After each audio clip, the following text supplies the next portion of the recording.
many of you ever decided not to do something based upon an assumption? Raise your hands, please.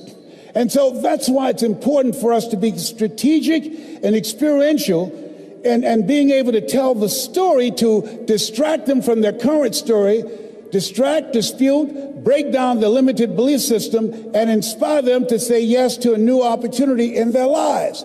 And so as a result, I didn't do what I'm doing now because I had such a tremendous inferiority complex because of my lack of college education. I stopped myself. There's an African proverb that says there's no enemy within, the enemy outside can do us no harm.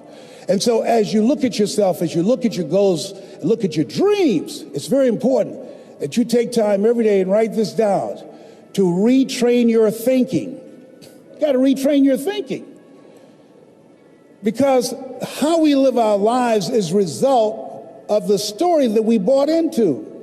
I had to retrain my thinking because of what I saw. Studies indicating that the decisions we make in life is directly related to the things that we saw, the things that we experienced, the conversations we've been exposed to between age 0 and 5. And so as a result of that, my experience, I had to begin to engage in a process of retraining my mindset. And I didn't even know what I was doing. But this man, Mr. Swiderski, I'll never forget. Leslie, come in here. Yes, sir. Look at my shoes. You can shine them better than this. I do apologize, sir. I'll do a better job. And his wife said, please don't yell at him like that. That's not nice. He's just a kid. He's only 10 years old. He should do a better job than that. He can. I said, it's okay, Mrs. Swiderski. And he should have yelled at me. He was a very rude, arrogant guy, but he was a kind guy, too. What I loved about him, every day he had a routine. It was his time in the morning he spent working on his mind. And I wanted to be in the office as he was shining his shoes, listening to Earl Nightingale. All of us are self-made, but only the successful will admit it. Listening to Dr. Dennis Waitley, people form habits and habits create futures. Listening to Zig Ziglar, if you give enough people what they want, they will give you what you want. Listening to Jim Rohn, when the end comes for you, let it find you conquering a new mountain, not sliding down an old one. Listening and reading the words of Winston Churchill, the truth is incontrovertible. Malice may attack it, ignorance may deride it, but at the end, there it is. Reading from my favorite book, Be Not Conformed to This World, Be Transformed by the Renewing of Your Mind. Listening to these words help to create a different vision for myself. Some of you are already doing it right now. I'm saying this is a time more than ever that you want to begin to inoculate yourself with positive words, coming to conventions, showing up on meetings, being on the calls, to make yourself unstoppable, to get out of your mind the polluting negative thoughts that's causing most people to go through life being stuck because they're volunteer victims. Somebody said that many people die at age 25 and don't get buried until they're 65 because they got so much garbage in their minds. You are here because you've got a clear vision of what you want and where you're going. Give yourselves a round of applause. Come on, bring your energy level up. Yes, yes. You want more. You want more. You're different. You're different than everybody else. Don't worry if they don't get it. Don't try and convince people to do this business. A person convinced against their will is of the same opinion still. You are not like everybody else. You can walk outside and find pigeons, but if you're looking for eagles, it's going to take you a minute. You are different. It's lonely at the top. How many of you know it's lonely at the top? Raise your hands. It's lonely at the top, but you eat better. That's what I'm talking about. You're different. One great entrepreneur said, I choose not to be a common man. It's my right to be uncommon if I can. I seek opportunity, not security. I do not wish to be a kept citizen, humbled and dulled by having the state look after me. I want to take the calculated risk, to dream and to build, to fail and to succeed. I refuse to live from hand to mouth. I prefer the challenges of life to the guaranteed existence, the thrill of fulfillment to the still calm of utopia. I will never cower before any master, nor bend to any threat. It's my heritage to stand erect, proud and unafraid, to face the world boldly and say, this I have done. You showed up because you're building a business that you can stand and say, I did this. I did this. This is my dream. Give yourselves a round of applause. Yes, yes, yes, yes.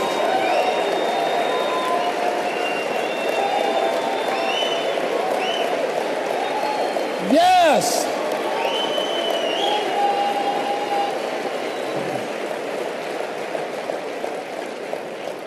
There's something in you that wouldn't allow you to stop. Dr. Howard Thurman, he said there's something in each and every one of you that waits and listens to the voice of the genuine in yourself. It will be perhaps the only guide you will ever have. And if you cannot hear it, all of your life, your days will be spent on the ends of strings that somebody else pulls. And I say to you, the reason you showed up, even though you couldn't afford to be here, the reason you drove hundreds of miles, flew around the world, there's something in you, in your heart of hearts, that said, I'm not going to let anybody pull my strings. It said, I'm going to control my own personal economy. It said, I've got a dream I want to achieve. I want my children to have a choice of the kind of education that they want. That said, I am the captain of my ship. That said, I'm going to control my destiny. And whatever it takes, I'm willing to do the work. Give yourselves a round of applause.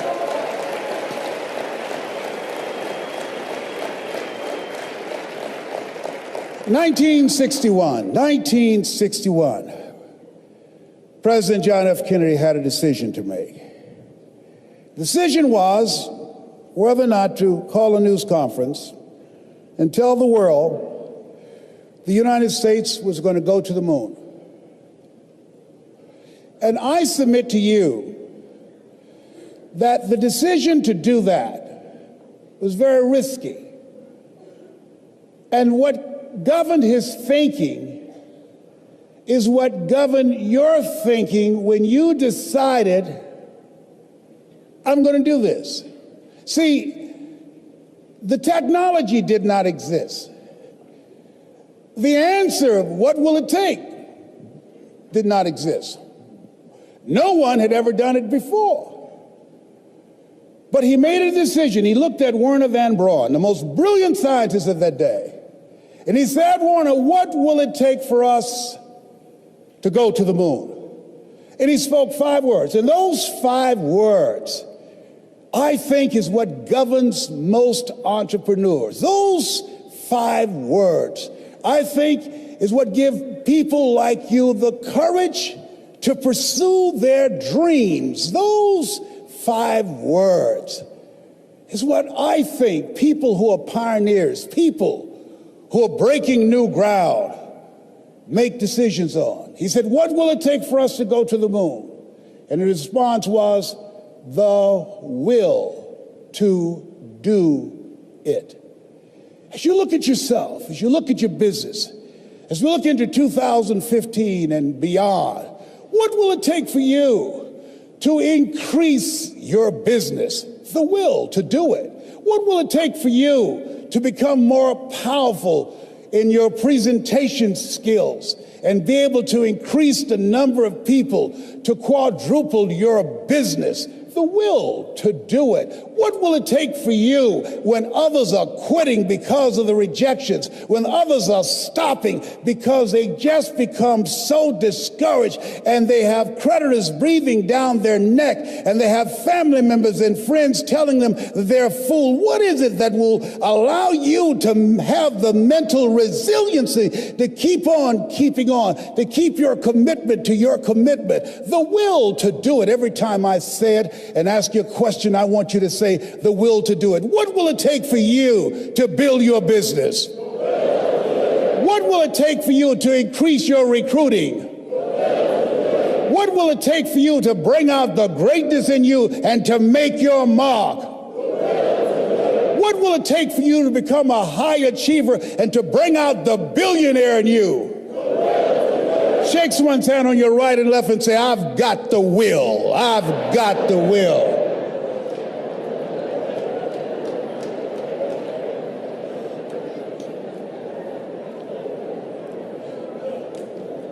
Mr. Washington, this man who taught me, he said, Mr. Brown, you want to make it in life? He said, number one, develop your mind. You don't get in life what you want, you get in life what you are. Number two, develop your communication skills. Once you open your mouth, you tell the world who you are.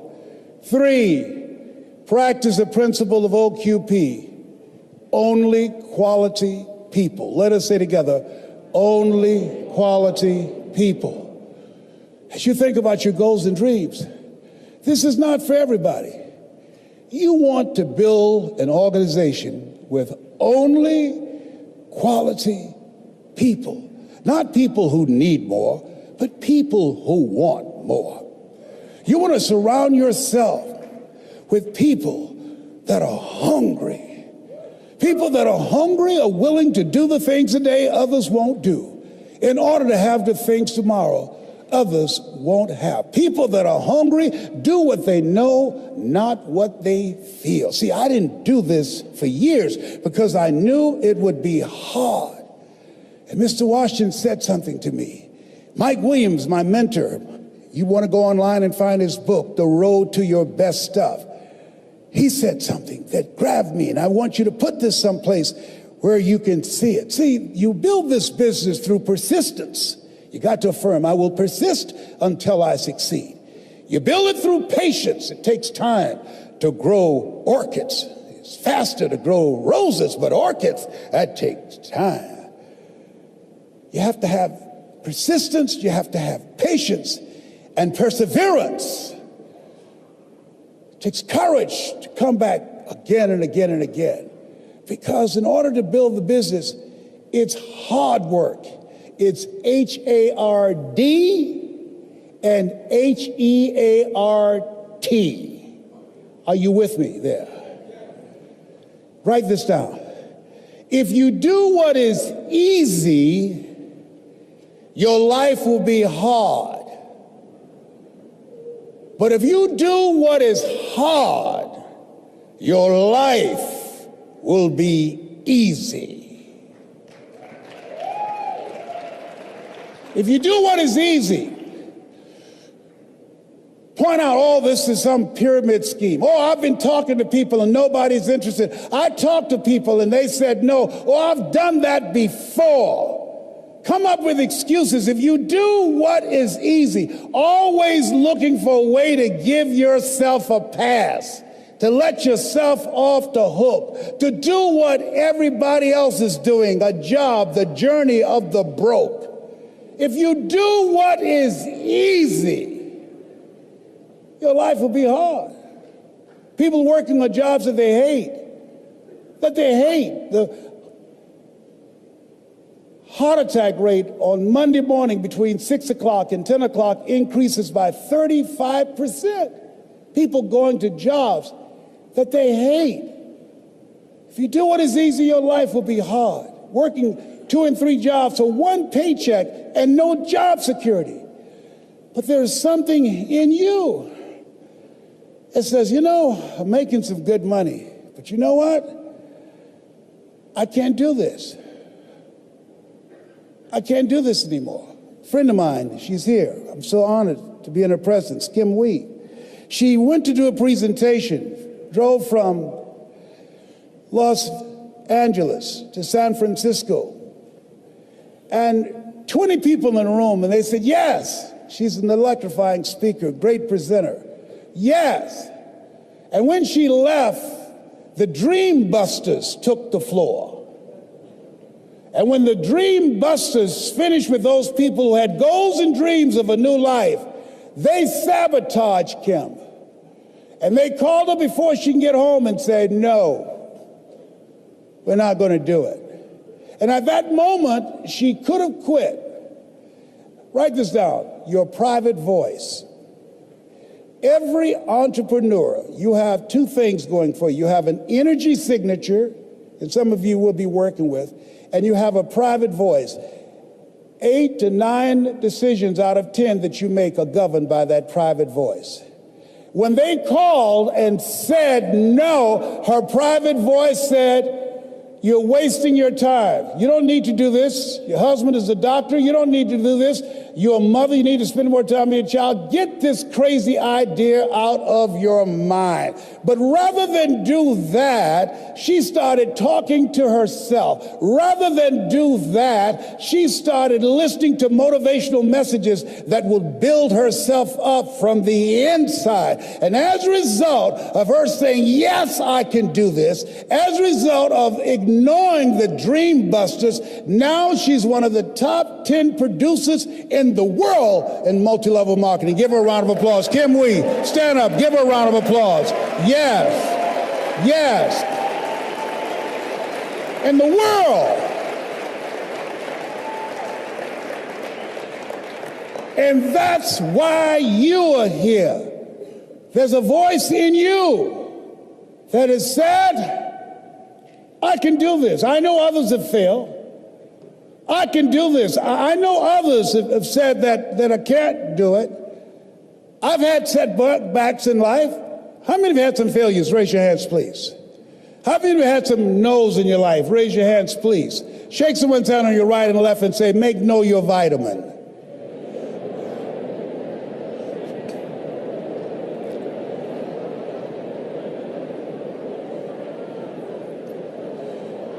Ladies and gentlemen, if you want to make it in life, you got to know your vitamin.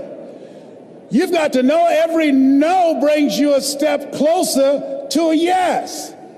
Anybody can stop because someone said no.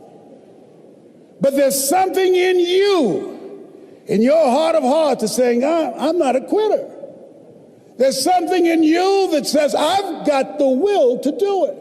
There's something in you that says, I'm going to find a way. Mr. Brown, what do you want to do with your life, young man? Sir, I'd like to become a disc jockey. Why, sir? Because I want to buy my mother a home. He said, great. Listen to Paul Harvey. Here are my car keys. Go in the car, 12 noon. He comes on every day. Why? Because if you want to be successful, study the people that are doing what you want to do. He's the best in the world when it comes to communication.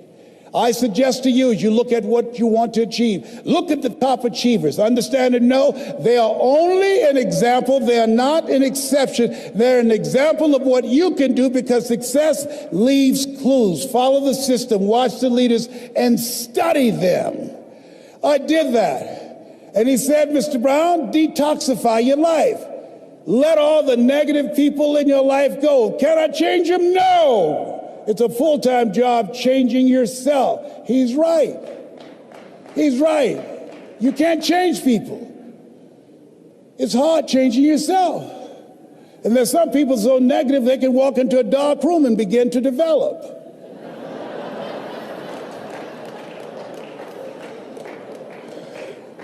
He said, practice OQP, only quality people. He said, I want you to see yourself as a disc jockey. You want to be a disc jockey? Visualize yourself being on radio. You want to be a top performer? Visualize yourself building the business. Visualize yourself coming across the stage, accepting an award for your recognition of your hard work.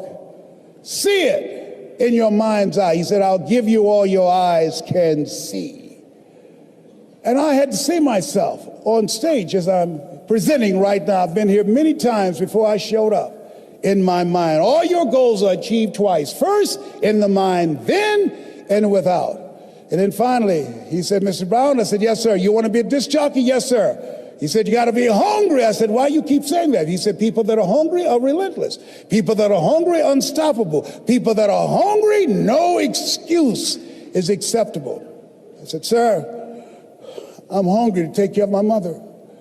All my life, people have always compared me to my brother because I'm not smart like him. It takes me longer to get things than most people. I have to hear it again and again. But once I got it, sir. I got it. You're the only person that never called me stupid or dumb. You never called me DT, the dumb twin. You look at me like I'm somebody. I've never had a father, and I watch you, and I want to be able to talk like you. I get choked up sometimes because I can't get my thoughts out, sir. But I want to do what you do, and I want to make my mama proud. He said, you can do it, Mr. Brown. I've given you all you can get from me. Now it's on you. If you want to be a disc jockey, go out into the marketplace. I went to apply for a job on Miami Beach. Milton Butterball Smith was the program director. Hello, Mr. Butterball. How are you, sir? My name is Les Brown, sir. I'd like to be a disc jockey. Young man, you have any journalism in your background? No, sir, I don't. Having experience in broadcasting? No, sir. But let me audition for you, sir. Let me show you how good I am. All I want, sir, is a shot. Just let me audition. He said, no. How many of you have been rejected? Raise your hands, please. I was devastated with rejection. I said, Mr. Washington, they said no. He said, don't take it personally. Most people are so negative, they have to say no 7 times before they say yes. He said, you got to be hungry. Go back again. I went back again. Hello, Mr. Butterball. How are you, sir? Now, my name is Les Brown, sir. I'd like to be a disc jockey. He said, I know what your name is. Weren't you here yesterday? I said, yes, sir, I was. Didn't I tell you no yesterday? I said, yes, sir, you did. He said, then why are you back today? I said, well, sir, I didn't know whether or not somebody was laid off or somebody was fired, sir. He said, no one was laid off or fired. Now get on out of here. I came back the next day. Hello, Mr. Butterball. How are you, sir? My name is Les Brown, sir. I'd like to be a disc jockey. He said, I know what your name is. Weren't you here the last 2 days? I said, yes, sir. Didn't I tell you no the last 2 days? I said, yes, sir. He said, then why are you back today? I said, sir, I didn't know whether that someone got sick or someone died, sir. No one got sick or died. No one was laid off or fired. Now, don't you come back here again. I came back the next day, talking loud, looking happy, like I was singing for the first time. I said, hello, Mr. Butterball, how are you? He looked at me with rage. He says, go get me some coffee. I said, yes, sir.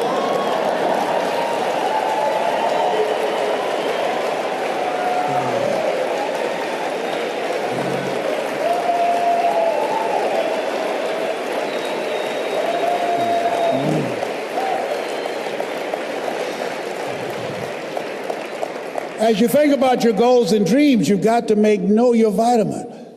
I became the errand boy for the disc jockeys. I'd go get their lunch and their dinner, and I'd stand in the control room watching them move their hands, knowing my time will come. Let us say together, I expect to live my dream. I began to serve them. My favorite book says the greatest among you will be your servant. Learn how to be a good server. And so pretty soon, I was, write this down, building a relationship. People build relationships with people they know, like, and trust, and have proven themselves. And they said, look here, young boy, who cleaned my car today? I did, sir. How much do I owe you? Nothing, sir. You cleaned it inside and out. You waxed it, yes. I don't owe you anything? No, sir. I just wanted to help out. Write this down. Give before you ask. I was giving service. I was giving service first. He said, whoa. Yeah, Donna Ross and the Supremes are coming to town, the Four Tops and the Temptations. Here are my car keys. Pick them up and take them to the Fontainebleau Hotel on Miami Beach. I said, be my pleasure to serve you, sir. I would drive these entertainers all over Miami Beach in the disc jockeys' big long Cadillacs. I didn't have any driver's license, but I was driving like a handsome. Then one day, it was a Saturday afternoon, a disc jockey by the name of Rockin' Roger was drinking while he was on the air. He began to slur his words. He got so drunk he was about to fall off the chair. It was a Saturday afternoon, and I was the only one there, looking at him through the control room window, walking back and forth, young, ready, and hungry.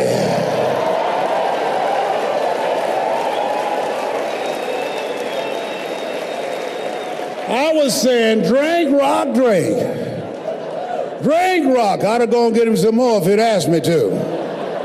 Then pretty soon the phone rang. It was the general manager, and I answered the phone. I said, hello? He said, young boy, this is Mr. Klein. I said, I know. He said, Rock can't finish the show. I said, I know.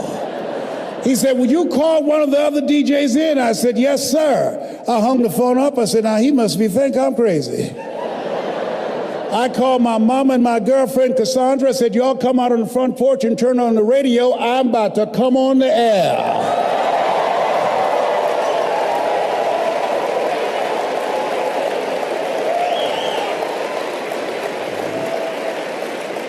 I waited for about 20 minutes, and I called him back and said, Mr. Klein, I can't find nobody.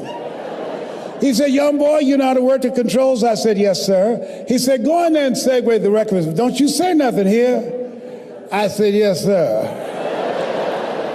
I couldn't wait to get old Rock out of the way. I put on a fast record. I said, look out, this is me, LB Triple P, Les Brown, your platter playing papa. There were none before me, and there will be none after me. Therefore, that makes me the one and only. Young and single and love to mingle, certified, bona fide, indubitably qualified to bring you satisfaction and a whole lot of action. Look out, baby, I'm your love man. I was hungry. I was hungry. I was hungry. Hungry. Shake someone's hand and say, you gotta be hungry.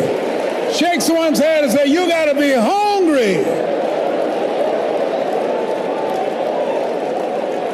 You gotta be hungry. So I'd like to leave this with you. I don't know what you want to do, but I believe that Zig was right. If you give enough people what they want, they will give you what you want. I believe Jim Rohn was right. When the end comes to you, let it find you conquering a new mountain, not sliding down an old one. I believe Earl Nightingale was right. All of us are self-made, but only the successful will admit it. I believe that Dr. Peel was right. Always strive to get on top in life because the bottom is overcrowded. I believe Mike Williams is right. If you do what is easy, your life will be hard. But if you do what is hard, your life will be easy. So I dedicate this to you, to the dreamer in you. Something my mother used to love to hear me say. Leslie, yes ma'am, mama. Say that thing for me, boy, that makes me feel good. I dedicate this to you because it's one thing to be in the business, but there's something else when the business is in you. You are here because it's in you. It's in your heart.